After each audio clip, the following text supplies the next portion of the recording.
Hey guys and girls, it's Blackjack with 396 Guitars, back again. We are working on the Epiphone. We're going to do a fret leveling, but I'm going to first walk you through a couple of procedures that I do in preparation for that. So let's get to work. And here's our patient. And first thing we're going to do is lower the pickups. We've already taken the nut out. From the last video, you'll remember that we need to do some work there. I'm just putting the pickups lower than the pickup rings, and then we're going to tape them off. Because, well, just to get them out of the way. We're also going to take the three-way switch out, because not so much when we're actually doing the leveling, but the tape, and when we start working the frets, this is in the way. I have a feeling this switch is going to get replaced anyhow, because it's kind of wonky. I don't want to give it back like that.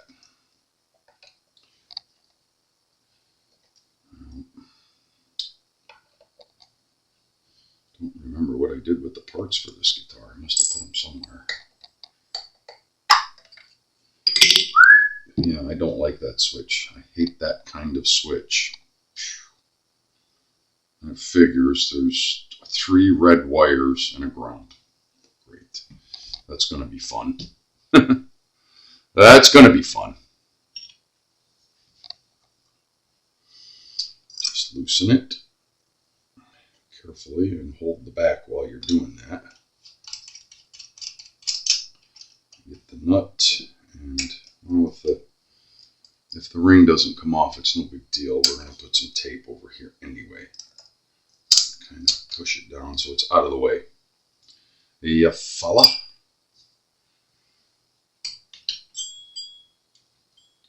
Let's see. Get a better look at that switch. I hate those square box three-way switches are garbage, and this one is really wonky and not. I think it's working, but it's not.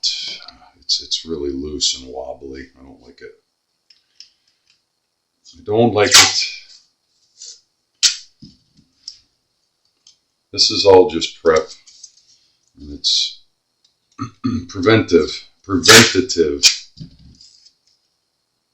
don't want to damage the pickups, of course. And when we're using sandpaper, even though you're super careful, things can happen.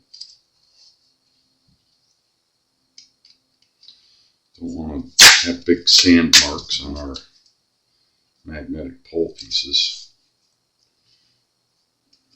Put one more right there to cover that ring. And over here, well, before I do that, I want to carefully go down the side. This does have binding on it.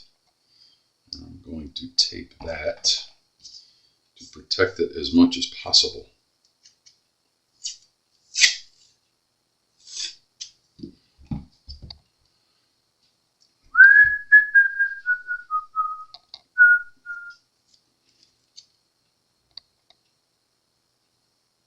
I'm going to pause while I do the binding, and I'll come back and show you how we tape off all the frets in preparation for leveling. The actual procedure of leveling the frets doesn't take as long as it takes to do all the taping. You've got to mask everything off to protect it. It's time consuming, but it's necessary. Get up to where you're protecting it as much as you can. So that's the sides. Stand by. So we got both sides done, okay? And you just follow along as you're looking down. You want to make sure you cover all the white binding as much as you can. And this prep work is critical to do this right before you start working on anything else. Then, little by little, piece by piece, one fret at a time.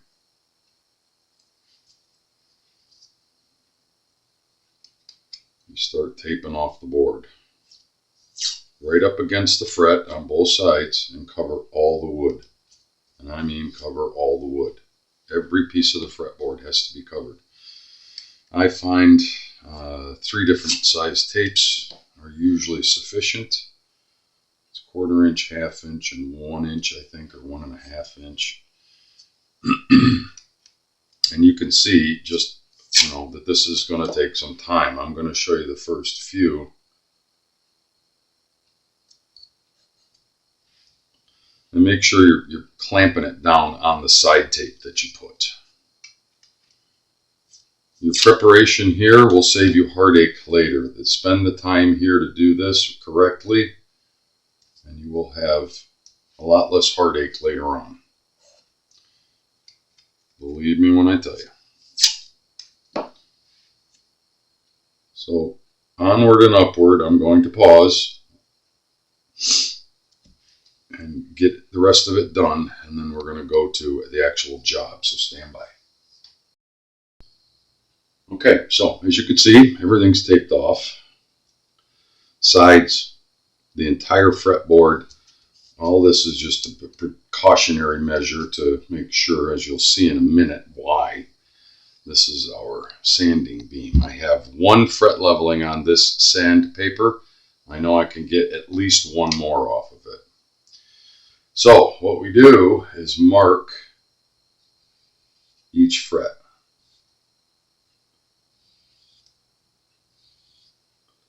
Just your standard fat boy Sharpie. And the reason we do this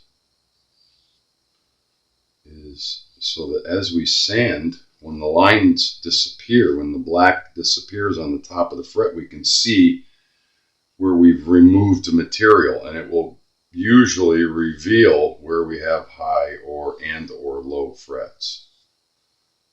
And you do this, sand, and rinse and repeat if necessary. Sometimes you have to do it more than once. I don't think this one's too bad, but we had staggered high frets all over the place.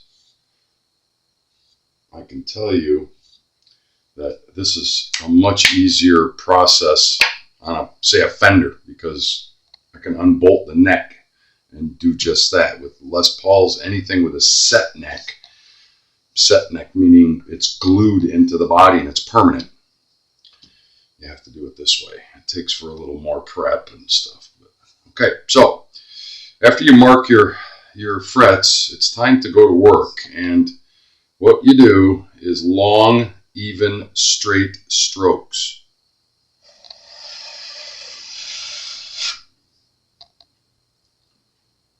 And try to get the entire surface of all the frets. So I'm starting at this side, and then I'm going to do a pass, and then move towards the middle, and so on.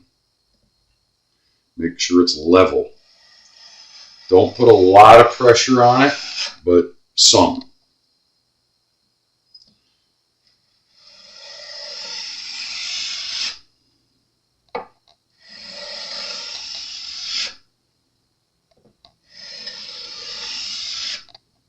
And then work your way back the same way.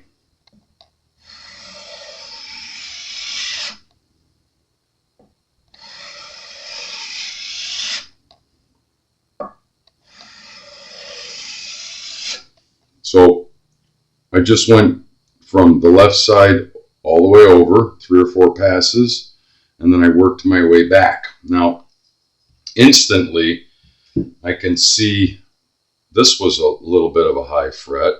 This one was, this one for sure. And I remember right here in this area we were getting some buzzing.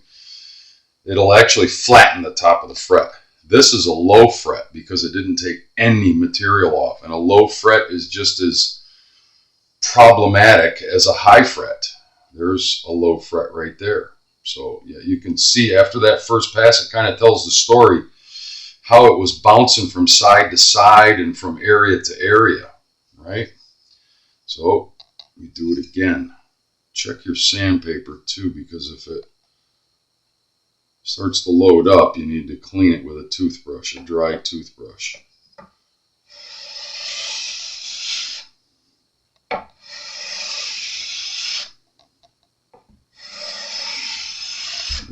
the first time I ever did this. It seemed so counterintuitive.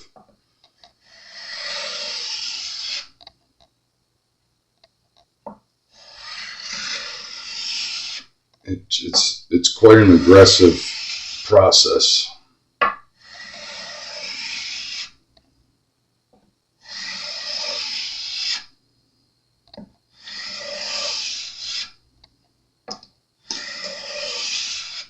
You see, I just touched something over here with the sanding beam. This is a really low fret. This is a really low fret, and so are these two. And so is that one, just on that side.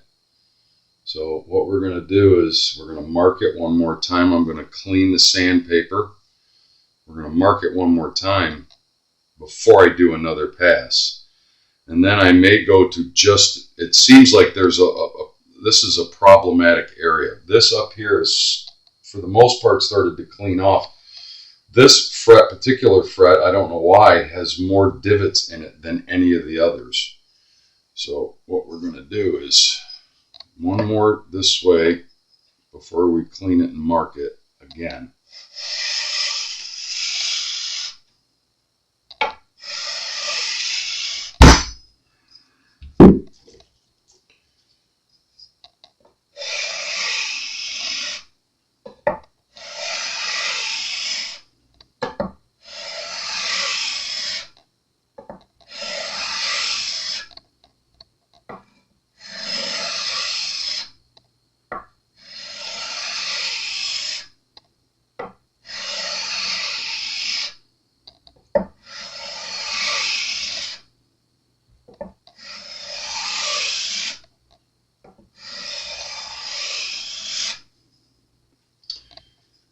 And we just started to hit the low fret. That one right there is lower than the rest. So what we're going to do is put your mute buttons on.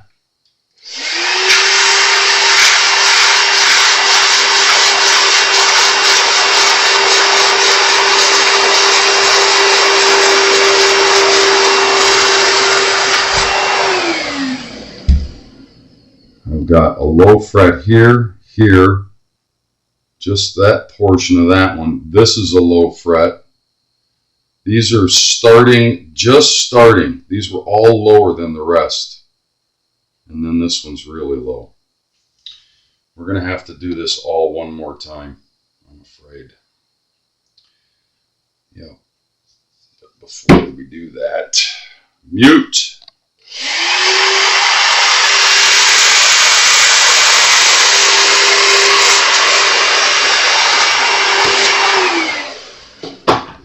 I'm going to mark it one more time.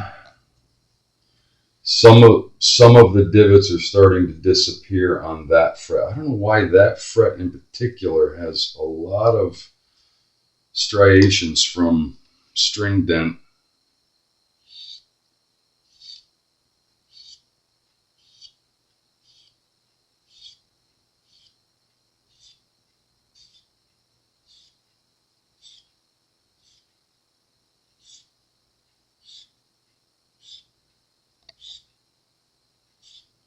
These up here have gotten more material taken off of them than the lower ones.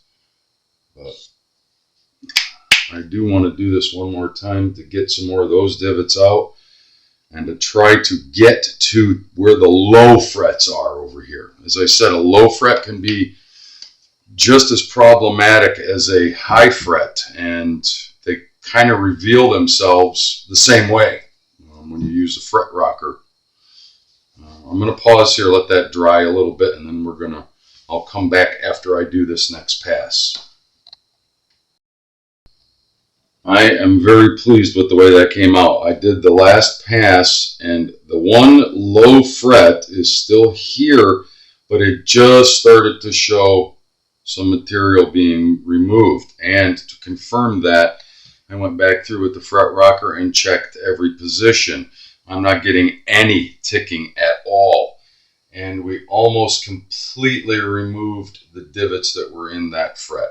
Now, I don't know if those were actually string divots or if something hit it there, but something might have clacked the strings and they actually dented the fret, but they're 99% gone. In the next process, which is we're going to crown and polish. I've got to put a crown in it, the next step, and then we're going to go to polishing. But I'm very pleased with the outcome. It's critical that you have a really good, high quality fret rocker. Yeah, I went through and did this, but essentially these frets are at the height now that they're going to be at. Okay. Once we crown them, there's only going to be just a very little bit at the top where the string touches, where the rubber hits the road, as they say. So this is the level that they're going to be at. So I'm very pleased with that outcome. I am going to pause briefly while I just clean up a little bit here and get the next set of tools out that we need, which is going to be a Z file, which is basically, where are you? I'm going to need, that's for the fret ends. Now, the way I do this process, the fret ends were not in bad shape on this particular instrument, but keep in mind, we just put a, we kind of dramatically altered the shape of every fret on this guitar. I use what's called a Z file, and that's for crowning. I used to have a drawing here. See if I can kind of illustrate what actually happens when you're crowning. People think that you're rounding, you're actually making the top of the fret round, and you're not. That's not what happens. Some of you have seen this, some of you haven't, but so the fret you think is going to be like that, but what actually happens is it goes, and then at the very top there's just one little, it's kind of, it goes up in right now it's completely flat on top, as if it were like that right there. Correct? This is what we're going after. There will be just a thin line left on the very top of the fret. It actually comes up to a point, almost a point. But we'll get to that. That's the next step, and I'm going to show you how to do that. Just stand by for a moment. So, moving right along, I'm going to come down here a little bit. Everything good. Yeah. So the aforementioned Z file from, well, it's some tools you just have to get the best and pay up for them. And I'm not ashamed to say that StewMac is overpriced, but they do have the best tools, usually. I'll tell you a story. I got one of these that was not a StewMac, and I couldn't figure out why. It was always on one side of the tool that I kept getting rocking when I go, well, I'm sure these frets are level, and I went and got that one and tested it, and sure enough, the other tool was cheaper and off-brand, and that one is the nut. I digress. Z-file. I have marked all of the frets one more time with a Sharpie, and the reason we do that is now we're attempting to crown each individual fret. And the way we do that, this has two sides to it. All right. One side will do this side of the fret, and then you flip it around and it will do that side of the fret. Now, theoretically, all of these, well, not theoretically, but these frets are all now have a flat spot on top from sanding. We took material off and literally lowered them to the lowest point, which is the lowest fret that we had on the board. So when we get done, theoretically, there should just be, once we get done using this tool, and I've tried a lot of these, and this one works the best. It's diamond, it's got diamond file in it, and it just is quicker and easier and more precise. Theoretically, when we get done, there should just be one thin line on top of each fret when we get done. going to demonstrate that right now. Hopefully it won't make a fool out of me. I usually use my Mr. Magoo eyes for this because now you're getting down to the crux of it. And I can literally see how flat this fret is. And you start at one side and work your way over. And be ever mindful, like right there needs to be a piece of tape. Yeah. Because you're concentrating so much on what's happening right here, and the tip of your file is going to end up hitting a piece of finish on this guitar that you don't want it to hit. Yeah. And ask me how I know that that's happened before.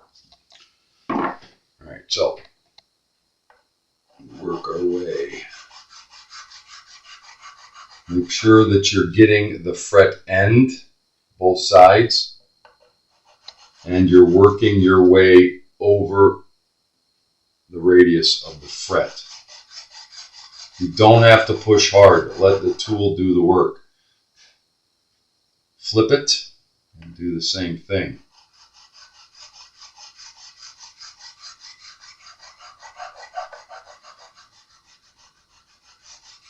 Inspect.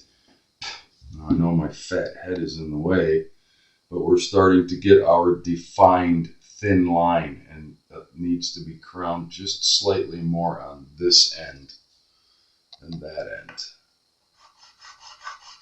So same thing, if you're going to do it again, you start with one side of the file, work your way all the way across,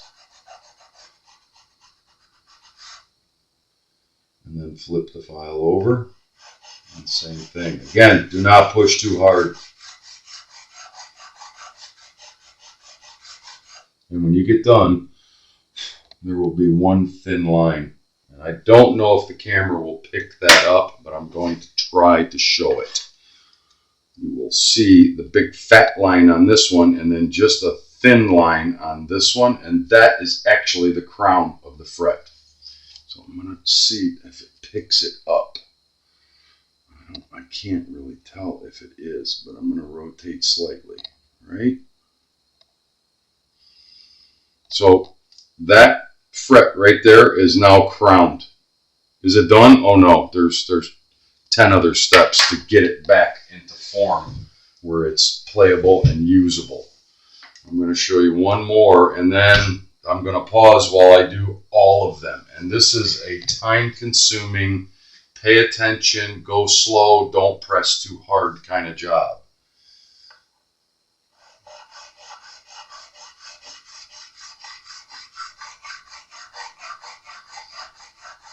The hundreds of fret jobs that I did before I discovered this particular tool, this thing saves so much time, and it is so less obtrusive, and it's so much less aggressive, but it does such a good job.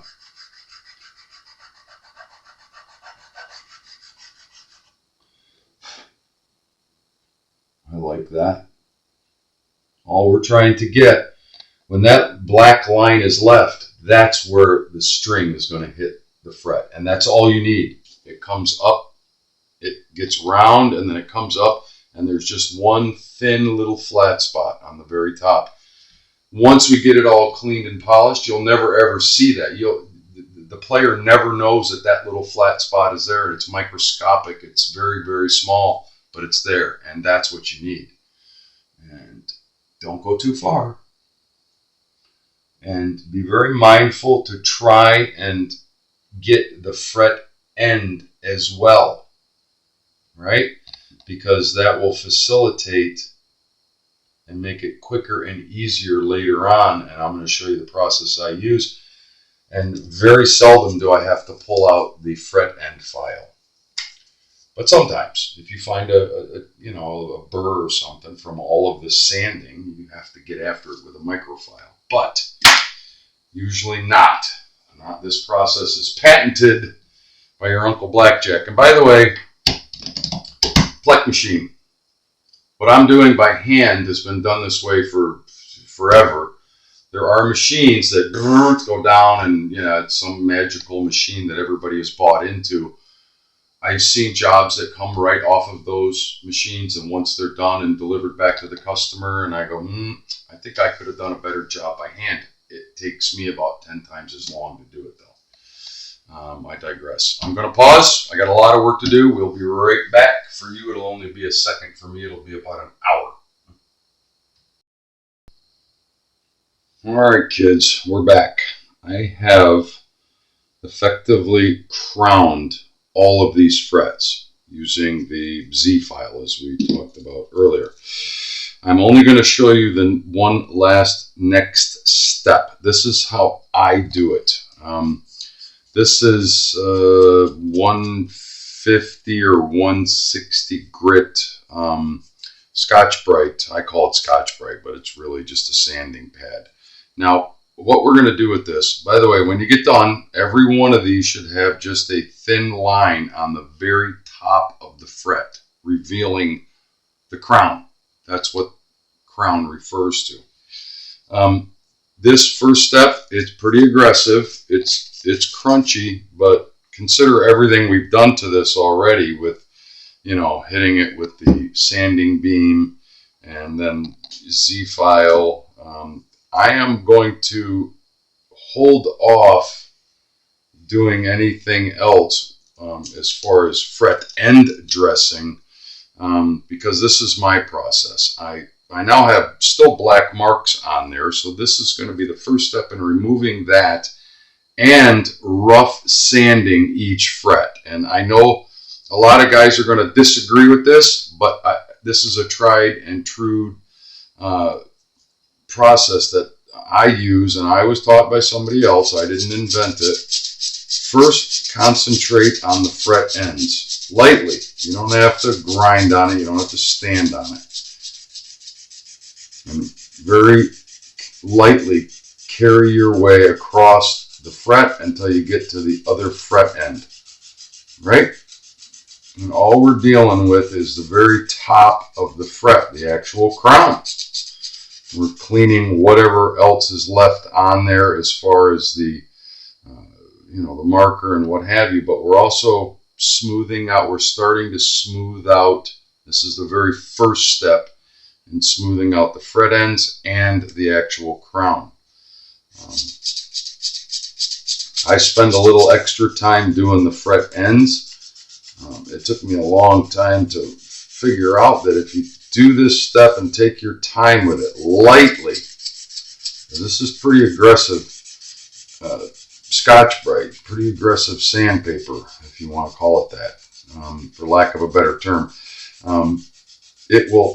It's putting more scratches in the frets. This is not to clean them, and make them polished. That step will come later, right? So the end, all across the crown. You're not removing any material here. All you're doing is starting the process of polishing, cleaning them up and polishing. So the first step is pretty aggressive. Then I move to a 600 to 800 grit. Same stuff. It's on a backing pad. And then same thing. Pay attention to the fret ends first. And now you see why all this tape came in, to protect. And then work your way across. And all you're doing is really starting the first steps of polishing.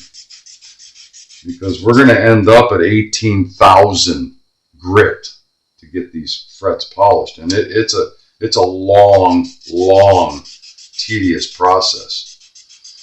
Which brings me to plecking. Yeah, give your guitar over to somebody. They're going to put it in a machine. It's going to laser measure different things.